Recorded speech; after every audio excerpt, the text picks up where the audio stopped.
Halo teman-teman semua, apa kabar? Mudah-mudahan teman-teman semua dalam keadaan sehat ya. Masih di seri mengenai belajar Laravel 8 bersama saya Sandika Gali. Dan di video kali ini kita akan membuat fitur terakhir dari aplikasi sistem blog sederhana kita. Fiturnya yaitu authorization atau otorisasi. Jadi setelah di beberapa video sebelumnya kita sudah membuat sebuah fitur autentikasi untuk login dan registrasi, sekarang kita akan membuat agar user yang tadi sudah berhasil registrasi dan juga login itu memiliki peran yang berbeda. Contohnya nanti ada user biasa dan juga administrator. Nah, penasaran gimana bikinnya? Kita langsung aja masuk ke materinya. Baik teman-teman, jadi langsung aja ya ceritanya. Use case untuk aplikasi kita adalah nanti kita akan punya satu orang admin yang bisa mengelola hal lain selain user biasa. Ya, contohnya nanti kita akan coba agar si admin tersebut bisa mengelola kategori. Ya, kalau nanti ke depannya teman-teman pengen bisa mengelola hal yang lain ya, misalnya bisa menambahkan user lewat dashboardnya atau menambahkan fitur lain itu silahkan. Tapi kita tentukan dulu bahwa nanti simple aja aplikasi kita itu akan punya admin yang bisa menambahkan kategori. Sehingga nanti user yang login itu bisa menentukan kategori dari postnya sesuai dengan kategori yang sudah dikelola oleh admin. Dan sebetulnya Laravel ini juga mendukung untuk pengelolaan roles, atau nanti di Laravel itu disebutnya policies, yang lebih kompleks lagi. Sehingga di dalam aplikasinya kalian bisa menentukan banyak roles selain admin dan user biasa. Tapi itu nggak akan kita bahas di playlist ini. Untuk lebih jelasnya, sebetulnya teman-teman bisa cek aja di dokumentasi Laravelnya. Jadi teman-teman boleh ketik authorization. Nah, ini kita baca dulu introduction-nya. Jadi di sini katanya, selain dari layanan autentikasi, ya autentikasi ini kan untuk menentukan sebuah user itu login atau tidak, sedangkan otorisasi itu setelah login, usernya bisa ngapain, gitu ya. Laravel juga menyediakan cara sederhana untuk melakukan otorisasi dari aksi user terhadap sumber dayanya atau terhadap halaman-halamannya lah. Contohnya, meskipun seorang user itu sudah terautentikasi atau udah bisa login, user tersebut bisa aja tidak punya hak akses ke update dan delete dari model tertentu di dalam database. Jadi dia sudah login, melihat data bisa, tapi ngedit dan hapus nggak bisa. Itu namanya otorisasi. Nah, fitur otorisasi di Laravel ini menyediakan sebuah cara yang mudah dan terorganisir untuk mengelola pemeriksaan atau pengecekan hak akses ini. Ada dua katanya ya cara utama di dalam Laravel untuk melakukan otorisasi dengan menggunakan yang namanya gates atau policies. Nah, yang lebih simpel itu gates. Jadi kita nanti ngasih pagar gitu ya ke tempat-tempat yang seorang user tuh nggak boleh akses. Sedangkan policies itu lebih kompleks daripada gates ya. Mungkin nanti yang akan kita coba adalah gates. Kalau misalkan teman-teman nanti ke depannya menggunakan starter kit punyanya Laravel, ya misalnya menggunakan Jetstream atau menggunakan Breeze yang di dalamnya sudah tertanam fitur autentikasi dan authorization yang dapat kita gunakan, sebetulnya di belakang layar yang mereka gunakan tetap aja gates dan policies ini. Jadi penting bagi kita untuk mengetahui bagaimana Laravel bekerja dengan authorization ini. Sehingga nanti ke depannya ketika kalian pakai starter kitnya, itu udah ngerti pada saat make, oh ternyata dia menggunakan gates atau menggunakan policies. Itu ya teman-teman ya. Nah, nanti gimana cara pakainya kita akan lihat, tapi sekarang kita mau coba sesuatu yang lebih simple dulu dari ini. Ya, jadi ceritanya kita mau bikin dulu fitur pengelolaan kategori di dalam dashboardnya. Jadi kalau misalkan teman-teman kembali ke webnya dulu ya, kita balik ke webnya, saya pindahkan dulu ke sini. Kalau kita login, sekarang saya login menggunakan user Sandika, ya. Silakan teman-teman juga login menggunakan user teman-teman masing-masing. Di sini kita baru bisa mengelola post. Dan kalau kita bikin post, itu kan ada kategori ya. Nah ini kategorinya sudah kita bikin lewat seeder. Jadi kalau mau nambah kategori baru, ya nggak bisa. Harus lewat seedernya lagi, atau kita langsung suntikan ke dalam database-nya. Nah, kan itu kurang oke ya. Jadi nanti ceritanya saya mau nambahin kategori di sini nih. Gimana kalau kita bikin itu dulu? Silakan teman-teman buka lagi codingannya. Silakan buka command palette, Ctrl+Shift+P, lalu ketik make controller. Ya, kita bikin controller yang akan kita kasih nama gini, admin kategori controller. Nah, ini ya. Jadi ceritanya karena dia hanya bisa diakses oleh admin, saya bikin namanya supaya jelas ada admin kategori controller. Gitu ya. Terus kita enter. Nah, nanti kalau ditanya tipe controllernya mau apa, lagi-lagi kita akan bikin resource supaya gampang aja. Walaupun mungkin di video ini saya hanya akan contohkan bikin indeksnya aja. Karena kalian udah tahu cara nambah, edit, dan hapus, silakan nanti kalian lakukan sendiri ya. Kita pilih resource, terus ditanya apakah kita akan terhubung ke dalam model? Ya. Modelnya apa? Kita langsung aja konekin ke kategori. Ya, kita punya model namanya kategori. Sekarang kita pencet enter, maka akan dibuatkan controllernya. Oh, ini huruf C-nya harus huruf besar tadi ya. Kita edit aja langsung di sini. Gini, karena model kita kalau kita lihat di sini kategori itu. Ya, jadi harus sama. Oke, sudah. Jadi kita udah otomatis dibikinin karena resource ada index, ada create, store, show, edit, update, dan destroy. Oke ya teman-teman ya. Selanjutnya sebelum kita edit halaman admin controller ini, kita akan coba buka dulu route kita. Jadi teman-teman boleh cari Ctrl P, lalu tulis web ya. Nama filenya web.php. Nah, ceritanya kita akan bikin route kita di sini. Boleh ditutup dulu sidebarnya, Ctrl B. Saya akan bikin route baru untuk mengarah ke controller kategori tadi ya. Jadi kita tulis route .2, lalu resource. Seperti ini. Yang kalau misalkan ada request ke halaman dashboard /categories. Begini, maka dia akan mengarah ke controller admin, kategori controller, lalu .2 class. Oke, sekarang kita arahkan ke sini dulu. Jadi ini udah langsung memiliki semua route-nya. Sudah ngarah ke index, sudah ngarah ke show, sudah ngarah ke create, dan seterusnya. Ya, kalau teman-teman pengen lihat, boleh buka terminalnya di sini. Kita bisa ketikkan di sini php artisan route .2 list. Ya, kalau pengen tahu ada route apa saja. Coba kita lihat. Saya perbesar dulu. Tulisannya saya kecilin biar muat semua. Nah, ini. Kita lihat di paling atas, tiba-tiba ada kategori ini. Jadi ada kategori ke index buat nampilin semua kategori, ada store buat melakukan proses penambahan kategori baru, ada create buat nampilin form kategori, show buat nampilin detail kategori. Nah, ini kayaknya kita nggak butuh ini. Ada update, destroy, dan edit. Nah, jadi ini udah otomatis dibikinin. Kalau kita nggak mau ada show, ya kita tinggal kasih tahu aja. Coba kita matiin dulu terminalnya, Ctrl backtick. Kita akan kasih tahu si resource-nya untuk ngasih pengecualian untuk si show-nya. Caranya kalian bisa kasih di sini except. Except atau ini artinya kecuali show. Gitu. Jadi show nggak akan bisa diakses karena memang nggak dipakai ya. Jadi kalau nggak dipakai jangan dibikin supaya bisa diakses lewat URL-nya. Meskipun nanti tampilnya kosong, jangan ya. Nah, kalau ini udah di-save, kita coba lakukan sekali lagi. Di terminalnya, ini kita clear dulu. Kita lakukan php artisan route .2 list lagi. Kita lihat harusnya sekarang show-nya hilang. Nah, betul ya, udah.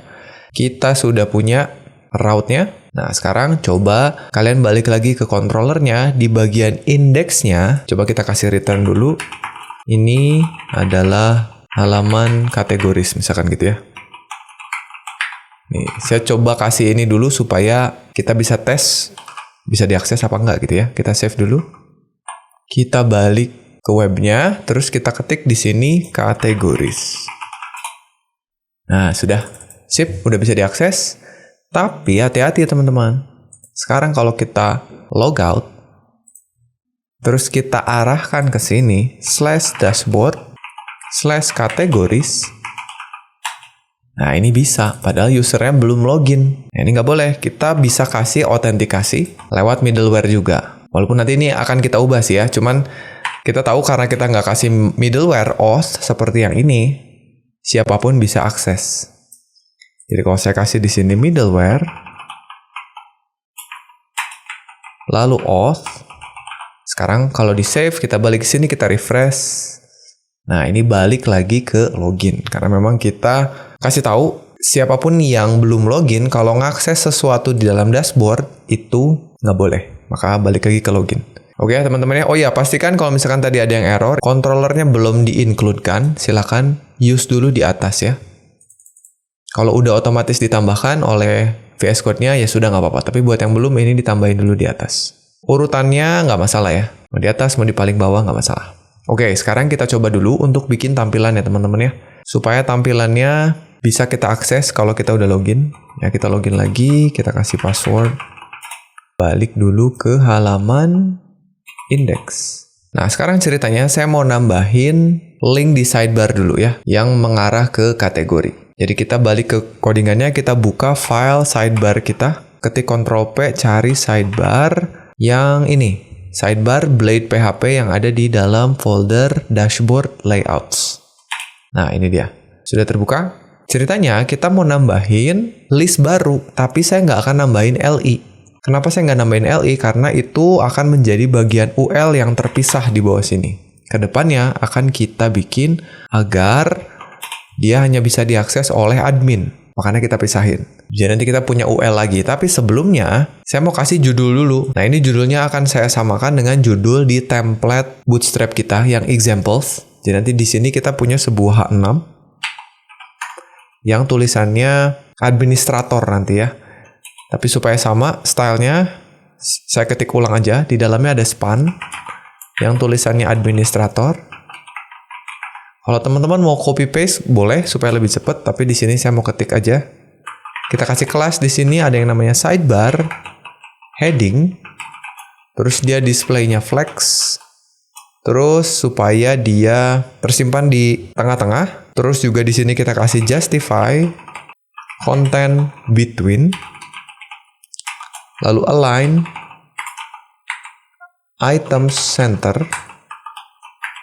Kita kasih padding untuk sumbu X 3, margin topnya 4, margin bottomnya 1, dan teksnya abu-abu, jadi teks muted.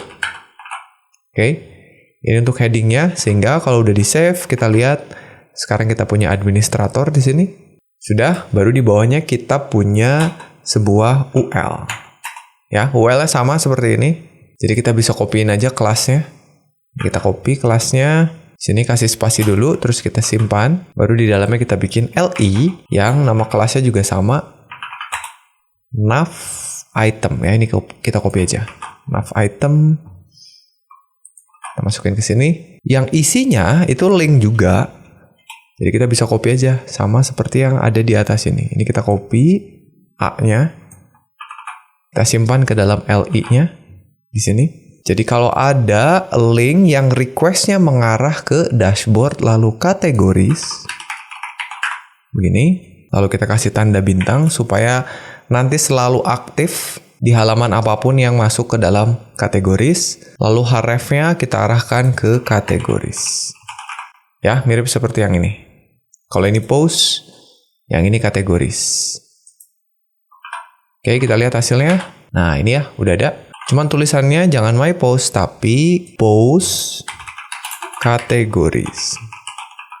Gitu ya, post kategoris. Terus ikonnya juga saya ganti, saya nggak pakai file text, saya akan pakai yang namanya grid ya. Teman-teman kalau mau pakai yang lain silahkan buka lagi feather iconnya. Grid. Tuh, supaya ada seperti ini ya. Nah, sekarang kalau diklik, masih error. Nah, sekarang kalau diklik, karena dia mengarah ke indeks, ini ya, mengarah ke indeks tuh. Dashboard kategoris, berarti kan dia masuk ke indeks ya. Karena secara otomatis kalau resource, coba kita lihat lagi. Nih, kalau misalkan URL-nya dashboard / kategoris, dia langsung mencari indeks tuh. Oke ya, teman-teman ya.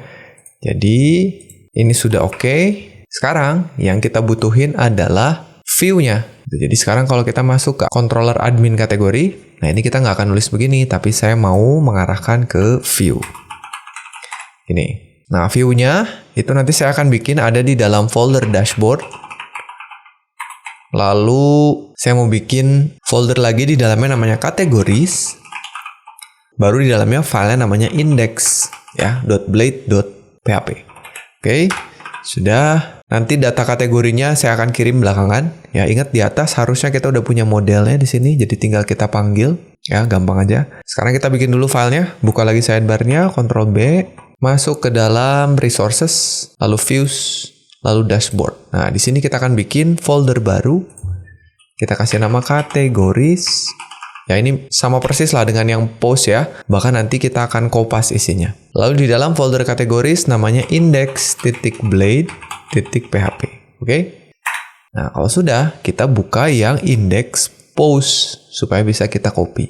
Ya, silakan dibuka. Kita copy semua dulu aja, baru kita edit belakangan. Ctrl A, Ctrl C, masukin ke kategori. Yang postnya kita close biar nggak bingung. Lalu sidebarnya kita close juga. Ctrl B. Sekarang kalau kita refresh, ini error katanya nggak tahu variabel post karena belum kita kirimin dari sini. Nah, dari sini ya, kita belum kirim. Yang mau kita kirim di sini adalah kategori. Jadi teman-teman kasih koma, terus kita kasih array datanya.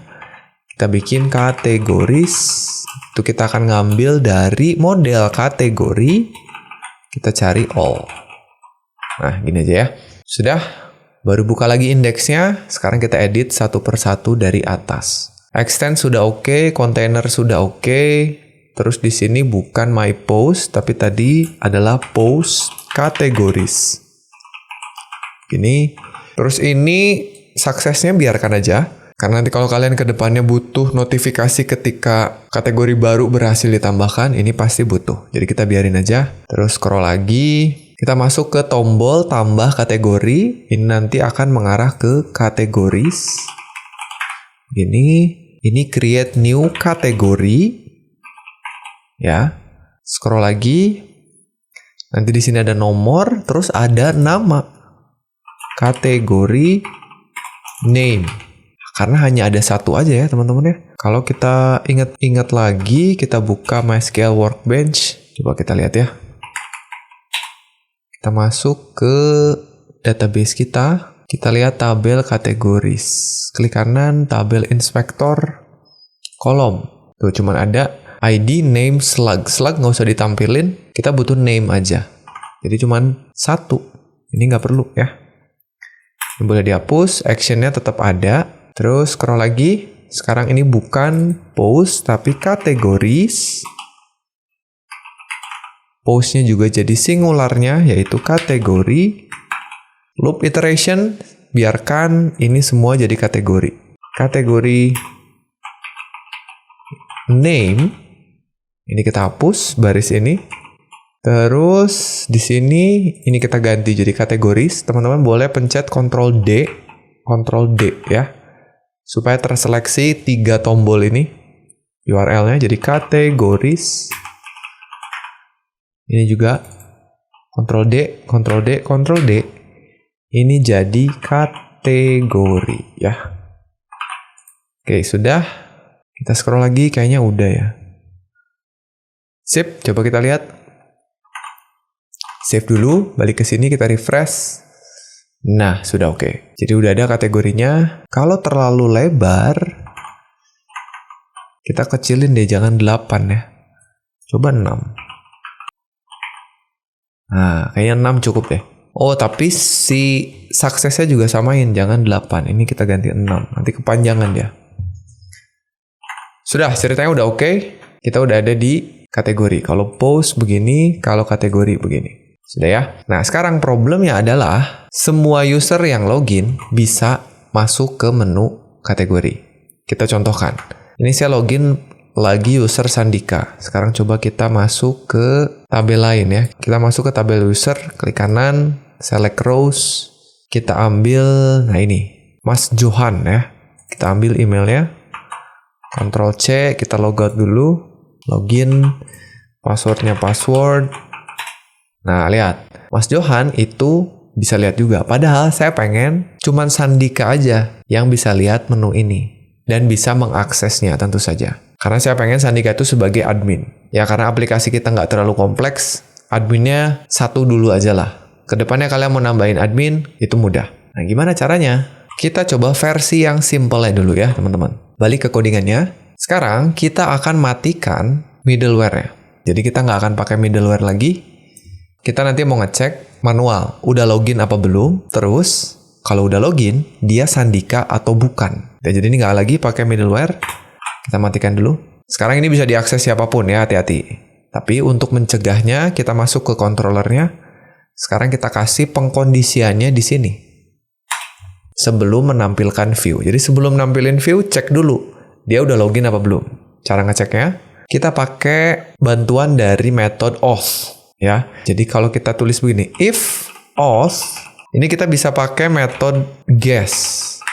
Kalau dia adalah guest, artinya guest itu kan belum login, maka kasih pesan abort gitu. Sambil kasih statusnya adalah 403. 403 itu forbidden gitu. Jadi kalau misalkan belum login, kasih ini. Ini yang simple banget. Ya, kita cobain lagi. Saya masuk kategori aman karena dia udah login. Coba saya copy dulu URL-nya. Terus kita logout. Sekarang kalau kita masuk ke kategori, tulisannya forbidden. Nggak kembali ke login memang, tapi sekarang forbidden. Oke, itu yang pertama. Sekarang, kalau dia udah login, tapi bukan Sandika. Misalkan kita login pakai user yang tadi ya, Mas Johan tadi. Kita copy, kita kasih password, udah login, ini masih bisa diakses nih. Caranya, kita kasih satu lagi pengecekan di sini. Jika dia bukan Sandika, jadi caranya auth, kita tahu ya kita bisa ngambil user yang sudah terautentikasi dengan cara panggil usernya. Jadi kalau user yang lagi login ini, username-nya bukan not equal to ya, Sandika Gali. Nih, ini manual banget ya, nggak apa-apa. Kita coba pakai yang manual dulu. Nih, usernya Sandika Gali. Kalau bukan, kita abort juga. Oke, sekarang kita balik ke sini. Sekarang kita refresh. Lihat nih, sekarang kalau di refresh, nggak boleh juga. Ya, karena dashboard ini hanya bisa diakses oleh Sandika. Coba kita balikin lagi ke dashboard dulu. Kita balik ke sini. Ini kalau saya klik error, karena dia belum bisa ngakses kategori. Tapi masalahnya, tulisan ini masih muncul ya. Itu kita benerin belakangan. Yang pasti sekarang, Mas Johan ini udah nggak bisa masuk ke kategori. Sekarang gimana kalau Sandika? Kita logout dulu. Login lagi. Sandika, passwordnya password. Klik kategori. Nah, mau dia. Karena dia adalah admin. Admin boleh ngakses ini. Oke, jadi itu simple banget. Bahkan kalau misalkan kalian mau ngegabungin, ini bisa kita kasih aja or ya. Jadi bisa kita cut. Kalau dia udah login, atau dia bukan Sandika, kasih abort. Coba kita coba lagi. Aman ya. Nah, bahkan kita juga bisa aja nggak pakai guess. Ada cara lain. Itu kita bisa pakai check. Gini, kalau cek ini ngecek seorang user itu udah login apa belum. Nah, tapi kalau cek itu menghasilkan true ketika dia udah login. Kita pengennya ketika dia belum login. Makanya di depan sini tambahin not. Gitu. Kalau mau pakai cek, ada not-nya. Tapi kalau mau guess, nggak usah pakai not. Karena guess itu kalau dia belum login, true. Kalau cek kebalikannya. Kalau dia udah login, true. Paham ya teman-teman ya? Jadi jangan bingung kalau ada yang pakai cek juga. Oke. Kelihatannya udah oke. User nggak bisa ngakses kalau dia bukan Sandika. Tapi problemnya adalah ini harus kalian copy-copyin ke semua metode. Nanti di sini kita copy lagi, di sini kita copy lagi. Gimana kalau misalkan kalian pengen ganti adminnya jangan Sandika, tapi Mas Johan tadi? Wah, harus diedit semua tuh. Agak ribet nih. Gimana cara mengabstraksi ini? Gimana cara mindahin ini supaya bisa dipakai dengan mudah di semua tempat? Cara paling gampang adalah kita bikin si logika ini menjadi sebuah middleware sendiri, teman-teman. Nah, kan keren ya. Jadi nanti kita punya middleware sendiri yang bisa kita tambahkan di sini dengan nama yang kita bikin sendiri. Sehingga kalau saya tambahin middleware di sini, artinya semua yang ada di dalam kategoris ini, ya mau add, mau edit, mau delete, sudah langsung memiliki perilaku yang sama karena dia pakai middleware di keseluruhannya. Nah, keren kan? Gimana caranya? Caranya kita bisa bikin middleware itu menggunakan artisan. Jadi kalau misalkan kalian ketik di sini, kalian bisa tulis PHP artisan make middleware. Gini, terus nanti namanya apa? Atau karena kita udah punya extension VS Code-nya, ya kita pakai command palette lagi. Ctrl+Shift+P, kita ketik make middleware. Nah, ya. Kalau kalian pencet enter, nanti ditanya namanya mau apa. Kita kasih nama middleware kita gini, is admin. Ya, namanya bebas saja, boleh biasanya must be admin, boleh biasanya gitu ya. Atau make admin, atau is admin aja. Ya, saya mau kasih is admin. Enter. Terus nanti kita dibikinin tuh langsung di dalam folder middleware-nya sebuah kelas yang namanya isAdmin. Kita tutup dulu sidebar-nya.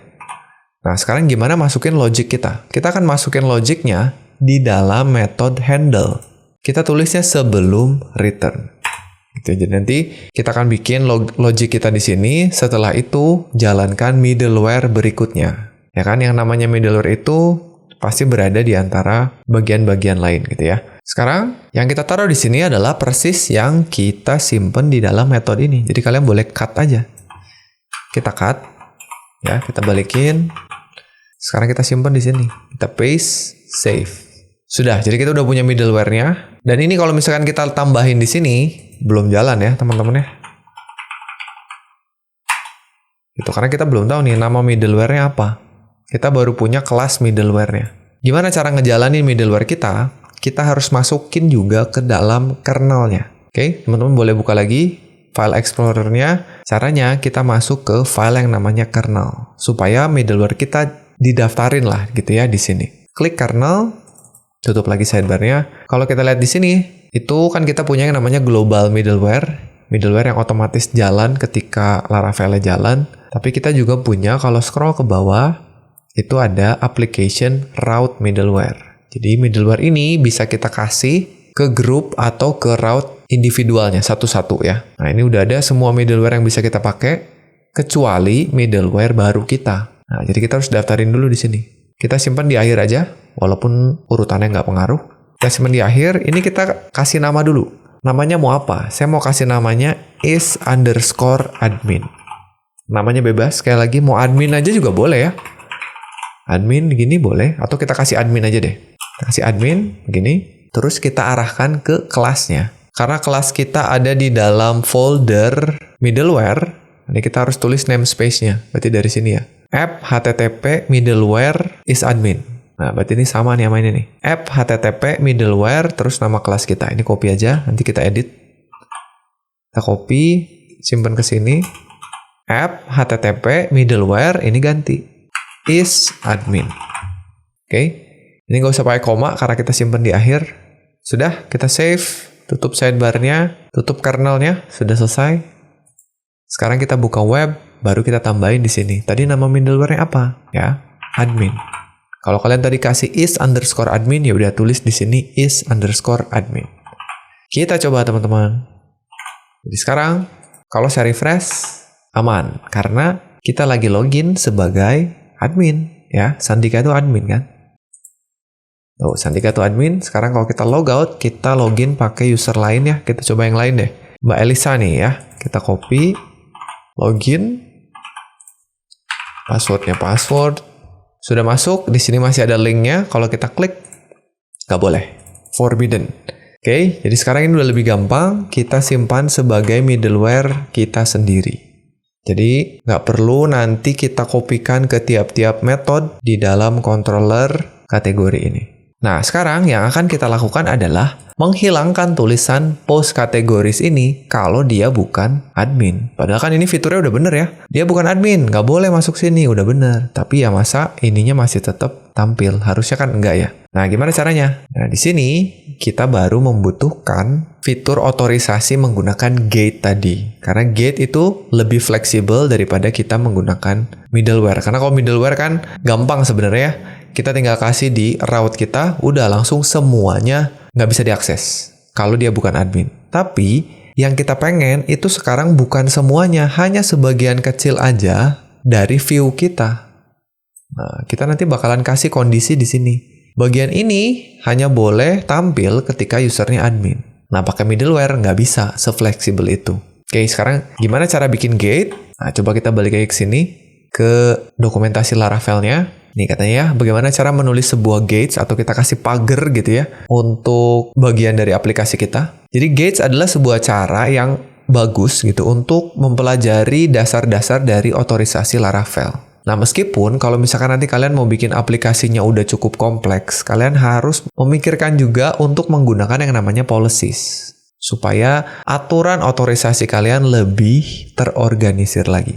Jadi kalau mau kompleks pakai policies. Ada banyak, misalkan ada moderator, ada author, ada admin, super admin. Kalau udah banyak, mungkin kalian butuh policies. Oke? Nah, sekarang cara bikin gate adalah kalian cukup nanti bikin sebuah closures atau function untuk menentukan apakah seorang user itu memiliki akses untuk melakukan aksi tertentu. Umumnya, gates ini didefinisikan di dalam metode boot di file auth service provider yang ada di dalam folder app, folder providers.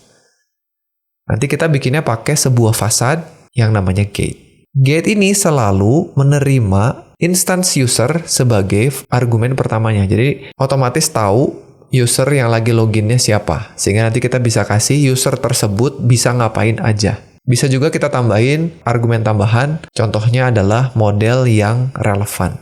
Contoh-contoh. Kita lihat nih. Di dalam file tadi, auth service provider, itu ada namanya boot. Kita udah pernah buka ini. Ya, nanti kalau kalian lupa, kita lihat lagi deh filenya. Nanti di sini kita bikin gate.2 define. Nah, kita mendefinisikan pagar baru gitu ya. Yang namanya apa? Terus kasih closure, tadi kan bikin closure katanya ya. Terus yang boleh ngakses pagar ini siapa? Kita bisa kasih user, ini wajib. Atau parameter tambahannya, model apa yang kita butuhin. Caranya gitu. Jadi kasih gate.2.2 define. Lalu nama gate-nya apa? Ini kalian bisa kasih per aksi ya. Misalkan create kategori, update kategori, delete kategori, atau kalau semuanya bisa dilakukan oleh user yang sama, misalnya admin, ya udah bikin aja satu admin gitu, atau is admin gitu. Ya, nanti kita bikin ini, tapi jangan lupa juga di atas file ini karena kita pakai fasad ini, kita harus include-kan.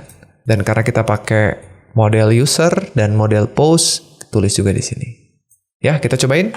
Balik lagi ke codingannya. Sekarang kita buka sidebar kita. Kita masuk ke app, lalu providers, lalu app service provider.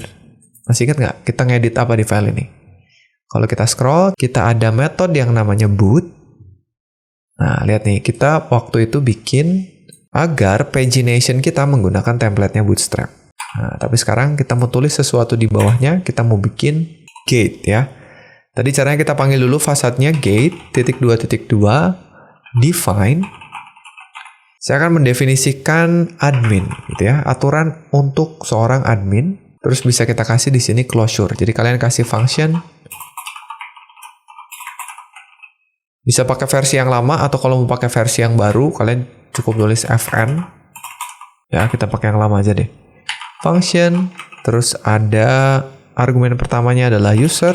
$user supaya tahu siapa yang lagi login. Ya, sekali lagi ini namanya bebas. Nah, di sini kita akan kasih tahu. Sebenarnya logiknya sama dengan yang kita tulis di sini.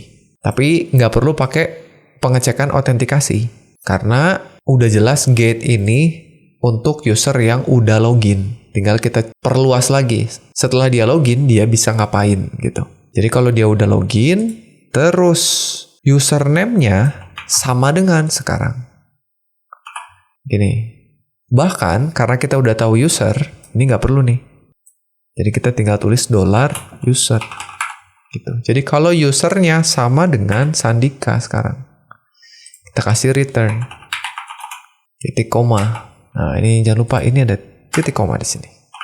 Nah, sudah. Nah, sekarang lihat, ini ada dua yang error karena kita belum include di atas. Ya, teman-teman boleh copy aja dari sini.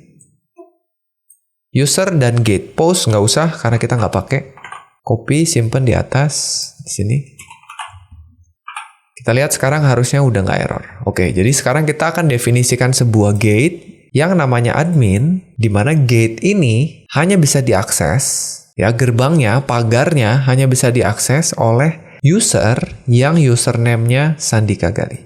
Nah, sekarang kita jadi punya cara lain untuk melakukan otorisasi. Otorisasi yang pertama itu pakai middleware. Sekali lagi, kelebihan dari middleware itu gampang ketika kita mau ngasih otorisasi untuk banyak metode sekaligus. Kekurangannya adalah dia nggak fleksibel. Nih contoh ya, kalau sekarang saya nggak lagi mau pakai middleware. Ini bisa juga, saya hapus lagi nih. Saya hapus, anggap aja ini nggak ada. Sekarang kita mau pakai gate. Gimana caranya? Coba kalian balik lagi ke admin kategori controller. Sekarang kita kasih pengecekan lagi di sini. Kalau tadi pengecekannya pakai manual, if gitu kan, auth, cek dulu udah login atau belum, lalu cek usernya Sandika atau bukan. Sekarang kita ceknya pakai gate. Cara ngeceknya, kita bisa tulis di sini, this authorize. Lalu di dalamnya kita kasih nama gate-nya. Tadi nama gate-nya apa? Admin. Nih, sesuaikan dengan ini. Oke? Jadi sekarang kita hanya bisa mengakses kode setelahnya atau bisa mengakses view-nya kalau dia udah login terus dia admin. Kita lihat. Sekarang kita balik ke sini. Ini Mbak Elisa, dia bukan admin. Karena username-nya bukan Sandika. Kalau saya refresh, loh dia masih bisa ya? Coba kita logout dulu, Kayaknya harus di logout dulu. Coba login lagi, pakai username-nya Mbak Elisa ya. Kita kasih password. Klik post kategori. Nah, sekarang this action is unauthorized. Nggak boleh, tapi sama kodenya juga 403. Gitu. Jadi ini bisa kalau kalian mau pakai gate. Nah, tapi kelebihan dari gate adalah begini. Coba kita balikin lagi deh ya. Kita balikin lagi. Ini saya hapus. Terus kita kasih middleware lagi. Nah, middleware biarkan untuk mengelola dengan mudah semua metode kita. Sekarang, kelebihan dari gate itu di mana? Nah, kelebihannya kita bisa pakai dimanapun. Kita kan mau pakai di sini nih, di sidebar nih. Saya pengen supaya baris-baris ini hanya muncul ketika yang login adalah admin. Ya, caranya gampang banget. Kita tinggal panggil blade directives yang namanya add can. Terus tutup dengan add and can.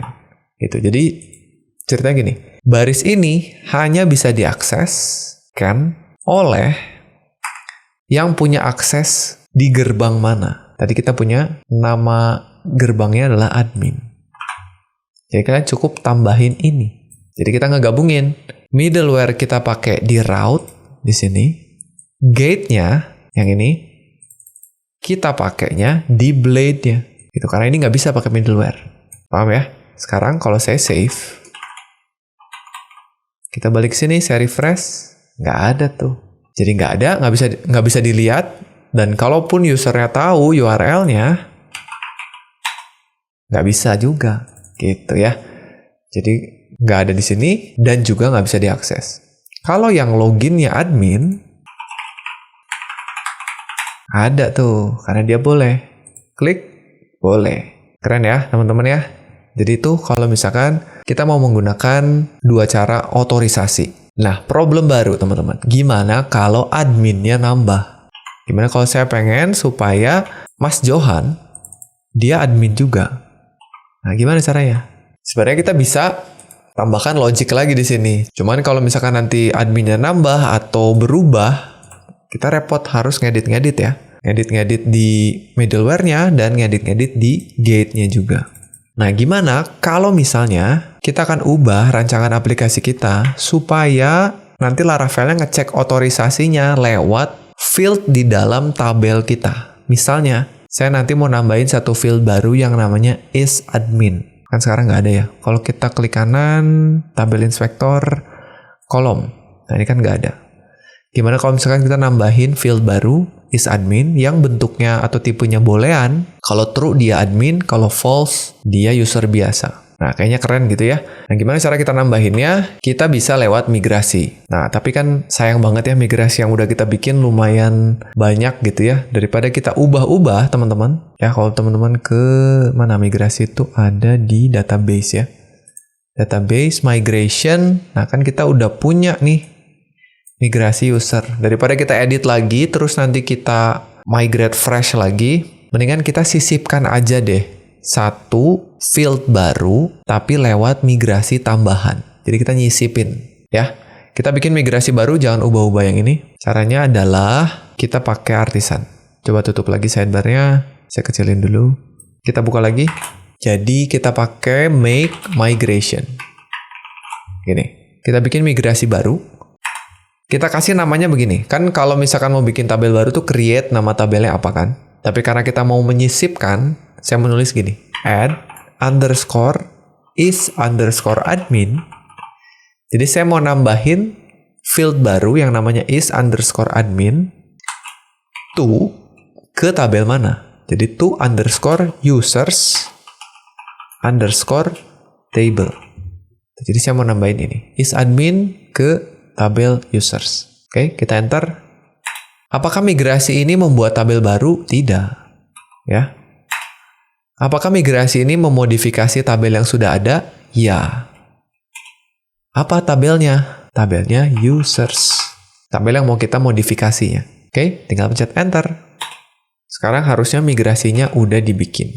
Coba buka lagi. Kita lihat, nah ini nih. Add is admin. Coba dibuka. Nah, sekarang udah ada nih. Jadi sekarang tabelnya udah masuk yang mau kita modifikasinya di method up. Tinggal kita sisipkan apa yang mau ditambahin. Ya, kita mau nambahin di dalam tabelnya sebuah field yang tipe datanya boolean, yang nama fieldnya is underscore admin. Kita kasih nilai defaultnya false. Jadi defaultnya bukan admin. Nanti kalau mau jadi admin ya kita edit manual lah lewat database-nya. Untuk down-nya kita hapus field is admin-nya. Siapa tahu butuh rollback. Kita harus kasih juga ini $table. Kita kasih drop column is underscore admin. Oke, sip ya. Jadi kita udah punya migrasinya, di save. Sekarang tinggal di close. Sekarang teman-teman boleh jalanin migrasinya. Caranya langsung aja ketik php artisan migrate. Ini akan menjalankan migrasi yang belum dijalankan saja. Jadi nggak akan ngeganggu tabel post kita, tabel kategori kita. Hanya akan ngedit tabel users dan mengubah semua isinya yang tadinya nggak punya is-admin jadi ada is-adminnya. Enter. Tuh, cuma berubah, cuma ini aja. Sekarang kalau kita lihat di database, ya, kita masuk ke sini, kita refresh. Klik tombol refresh. Tuh, jadi ada is-admin. Dan kerennya, semua user kita udah dikasih is-admin yang nilainya defaultnya false atau kosong ya. Nanti kita mau jadiin Sandika ini sebagai admin. Caranya tinggal ganti aja. Klik 2 kali jadi 1. Gini, jangan lupa klik apply. Maka Sandika jadi admin. Nah, tapi anaknya kalau kita nyisipin begini, kalau ternyata nggak jadi nambahinnya, ya kita tinggal rollback aja. php artisan migrate .2 rollback. Gitu. Jadi nanti field baru tadi hilang lagi. Ya, tapi kita nggak mau lakukan itu. Udah aja biarin. Kita tutup lagi terminalnya. Nah, sekarang gimana implementasinya? Sekarang kita tinggal ganti. Ini gampang banget ya. Kita tinggal ganti aja. Logiknya nggak lagi username sama dengan Sandika, tapi kita tinggal tulis di sini $user is underscore admin. Jadi kalau ini nilainya true, dia akan ngecek field is adminnya nilainya 0 atau 1. Kalau 1 dia true, kalau 0 dia false. Maka gerbangnya boleh diakses, kunci gerbangnya dikasih gitu ya. Satu lagi jangan lupa, di middleware-nya juga. Nah, di sini ganti, ini kita hapus, jadi is admin, tapi hati-hati. Ini kan harus nilainya false ya. Jadi is underscore admin, kalau dia bukan admin. Jadi tambahin tanda seru, jadi not ya. Kalau usernya bukan admin, baru dia kasih forbidden. Kalau usernya belum login, kasih dia forbidden.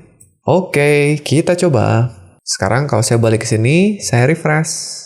Tuh, Sandika tetap bisa ngakses.